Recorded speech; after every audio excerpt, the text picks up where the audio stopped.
Hi, I'm Spencer Ziegler.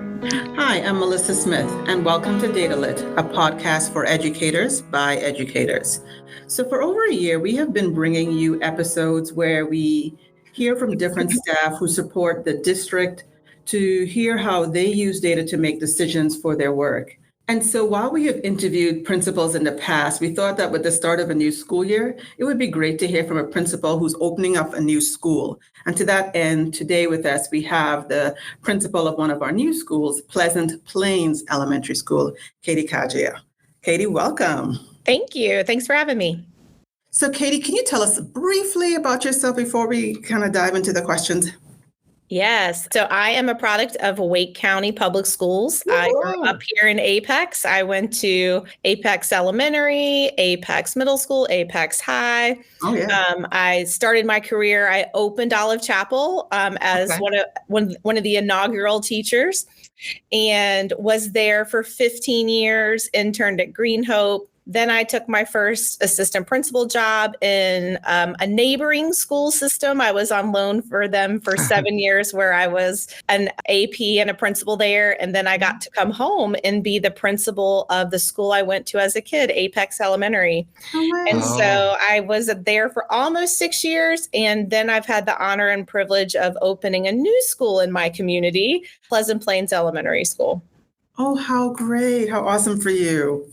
All right, so let's get started with our first question. And normally we like to ask folks about data literacy. So what does data literacy mean to you, especially in the context of building a new school from the ground up? Yeah, I think when you're building a new school, it's, and I think data is always less about reading scores and charts and more about looking at those data points and asking the right questions and interpreting what the story the data is trying to tell you, and then act on that story in a way that serves your students and staff. And so when we opened Pleasant Plains, we scooped up every piece of available information, academic, behavioral, cultural. We got community input, staff input, as we were hiring student input. And then we were able to make intentional decisions to build the foundation of who we are as a school. I like that. It's not processing data, it's acting on data. That's right. And yeah, so you're at this point, so Pleasant Plains year-round school. So you're almost a quarter of the way through your first year, which is, that's exciting. Mm-hmm. Yeah, your track one students are preparing to track out when we're recording this conversation, I should say. So can you talk a little bit more about some of that data that you referenced that you were collecting as you were preparing to open this school? Yeah, I think academic data is important. And so Julie Malik did a beautiful job of giving us M-class benchmarks like historical data, historical grade data, EOG data, any of those benchmarks and state assessments, we were able to kind of get our hands on pretty quickly as the students enrolled. But then, it's more than academic, right? Because when you're opening a new school, you're shaping the culture and you want everybody to feel as if they belong. Mm-hmm. So looking at things like student attendance patterns, trying to find out, sometimes it was anecdotal via conversations with other principals or teachers, but kind of trying to find out about social emotional learning needs, wellness needs, parent and family engagement, trying to build a more robust story so that we could anticipate needs, and create systems that support the whole child and the whole school. I like that. So the student level data is still out there, but just kind of aggregating it beforehand. That's right. So we have access to that student level data, but you don't have access to that historical school data because the school didn't exist. Can you talk a little bit about just how this affected your planning?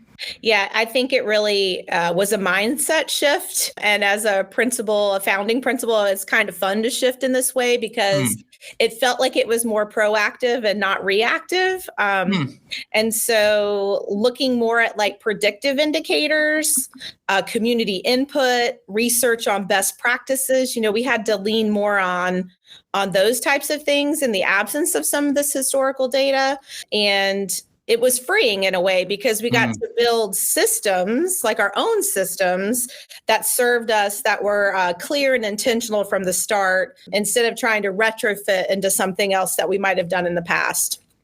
I like how you talked about that, how it's liberating in a sense. That's not exactly what I anticipated when we kind of asked that, but there's, there's that cognitive bias, the anchoring effect or the availability effect, just the stuff that we had before kind of clouds our predictions of what will follow. So I like that thinking of just from the ground up, that lack of historical data can free you. That's right.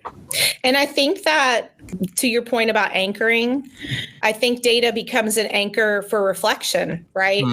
As you're building a thing, not just accountability, but when you're really new and you don't have a lot of formative data, or you don't have a lot of things yet, right? Like what you do have, it's really it's really an anchor for reflection. Not that it always isn't. I just think it's a little bit different when you're trying out new systems and structures for the first time. I'm curious about, you had mentioned in your educational pathway that you had been part of opening up a new school in the past. Did you lean on any lessons learned from that experience for this experience? I think it's funny because this is my 29th year. And so I started teaching at Olive Chapel in the 1900s, right? And so what can I remember? Well, what I remember is being a BT1 and being relieved that I wasn't new. Everybody was new. And so the experience of that and the comfort in that, and the recognition that everybody's new, no matter like where you are in your career path, I think is something that I really did lean into. I think it was a point of comfort for staff and families and kids, right? That everybody's new, and we all are feeling similarly about this new adventure.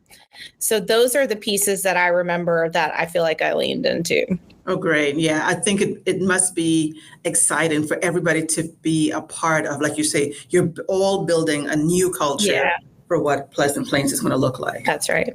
And so it has been about 8 weeks. What data have you kind of intentionally collected for these first couple months to kind of think about the path that y'all are on? Yeah, I think we have just recently finished BOY data. We did receive from Julie some EOG data with, now that we are where we are and the kids we have is very different from when she gave it to us the first time. And so that's been able to be shared out with the staff as well. And it was also report card grades. It was a lot more in-depth information than we had first received. So I think looking at the benchmark data, right, like that part informs how we are scaffolding, our pacing, like best laid plans, right? Like we all designed these Q1 roadmaps for pacing. And so that initial data has allowed us to scaffold and, adjust as needed. I think a lot of anecdotal data, honestly, like let's call it street data, in terms of just a lot of like on the ground, being visible, talking to parents, talking to kids, talking to staff. How is your experience? What could be better? And then making adjustments that way. Any kind of teacher perception data. I was just in a PLC this morning and we were making some adjustments to how PLCs are running based on what they need. Yeah, I feel like it's probably be mostly anecdotal at this point, 8 weeks in, but we are starting to see that academic data trickle in. So that's been helpful.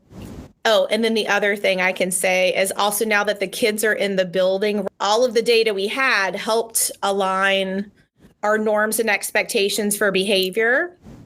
And so we are continuing to adjust that based on any behavioral data that we're getting as well. Yeah, I like that the value of qualitative data, you reference street data. It makes me think of kind of like when you're moving houses and just going through and thinking about what do I really need? And maybe there's a similar opportunity. Like, do I actually need all those old shoe boxes or something? So you think about what data to put together, because sometimes I think schools can get buried with data. So I appreciate the intentional approach that you're taking with this. Oh, thank you. So looking ahead, how do you hope to use data to shape your school's foundational culture and instructional practices. Yeah, I think it goes back to establishing norms and expectations from day one, right? And then being responsive to the story that is unfolding as data comes in. And so, one of the things, for example, this may seem really simple, but the impact is great, is as we're, the kids are in the building, we're trying out our behavioral expectations. We had some brilliant IAs. They're like, hey, we need to add something to what we're doing. And so we would like to try this thing called Cardinal Cash, right? And so they came up with a thing, and so now kids are getting their cute little cardinal dollars. And, it's just adjusted the PBIS structure kind of just in the moment. And it was an idea from a few IAs that has permeated throughout the school. It's now a school-wide thing. And so looking at their street data too, right? Their experience, hey, we have this need, we think this will work, and kind of acting on that. It also reinforces our behavioral norms and expectations that we had already agreed upon as a school community and already established. It also helps support just everything building wide, which is super helpful, especially when, I don't think like you can tell a story with data all you want, but there's humans behind that story. Yeah. So once the humans are there, right, things change. I think we're also, like I said, that anecdotal data, making adjustments, being responsive to teachers' needs, whether it's planning time, PLC, structures, whatever that might look like. And then again, adjusting pacing, instruction, all of those things as needed based on student need. Okay, great. You've mentioned a lot of data that you worked on, and I'm really pleased to hear that you talked about when you were establishing that you tried to hear from the community and from your staff and from your students. So as you were establishing sort of like this baseline, what data do you not currently have that you sort of like, it would be really good if I had this to kind of help me set my decision-making for the upcoming year? Yeah, I think I would say like more comprehensive data on social emotional readiness for kids and then family needs, because I think they're critical. Like knowing those things is critical when schools are shaping support structures, but it's hard to get the full picture until the kids are in the building. And so if we had some data like that, I think, again, we could be a little more proactive instead of reactive. Yeah. Well, that's a new one I haven't heard before, so I think that's quite interesting. Thank you for lifting that up. So was there anything else you think you want to share, a bit of nugget for another principal who's thinking of opening up a new school? Yeah, I think I would go back to that mind shift I talked about earlier. Yeah. It's more about you have data in front of you, but you are going to lean more on predictive factors, best practices, things like that, while you're shaping those intentional structures for your school. And to my point about intentionality, right? You do want to be intentional, because when you start a thing, start it the way you want it to continue. I mean, you'll always make adjustments, but go ahead and spend the time on setting up data systems the way you want them. What kind of, like, my school has a school shared drive and PLCs don't have individual ones, right? Like, so intentionally setting up these structures to make it efficient, especially when a school is opening, because it is a lot like moving into a house, but it's a really big house with a lot of furniture and a lot of materials. So if you can have structures that you can fall back on from the beginning that are set the way you want them to be in terms of data, it will make everything go much more smoothly as you're trying to implement PLCs, as you're trying to implement anything, because there will be days where you realize we don't have pencils, right?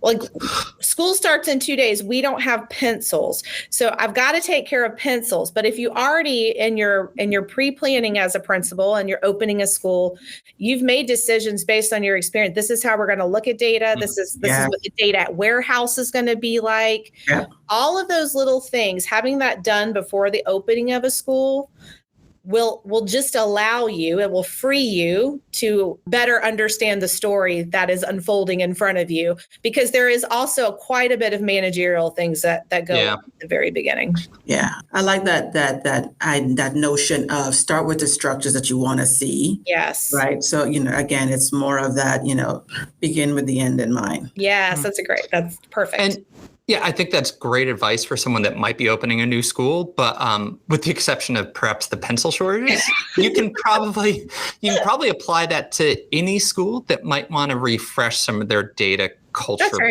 pieces, thinking of like, if we were opening this school here, what would we need? How would we set this up? So I think that's good advice for any instructional leader. Yeah. Yes. Yeah, I agree. Well, thank you so much for your time. I don't want to keep you back because, like you said, there's a lot of managerial stuff. Yeah. So there is a school still to run. So thank you so much for your time and for sharing your expertise and wisdom with us this morning. Thank you for having me. I really appreciate it. No problem. I want to also thank Lukas Brandon for our theme song today from Green Hope High School. As always, you can always reach us at www.wcpss.net/datalit. Or you can email us at datalit@wcpss.net. And until next time, goodbye. Take care.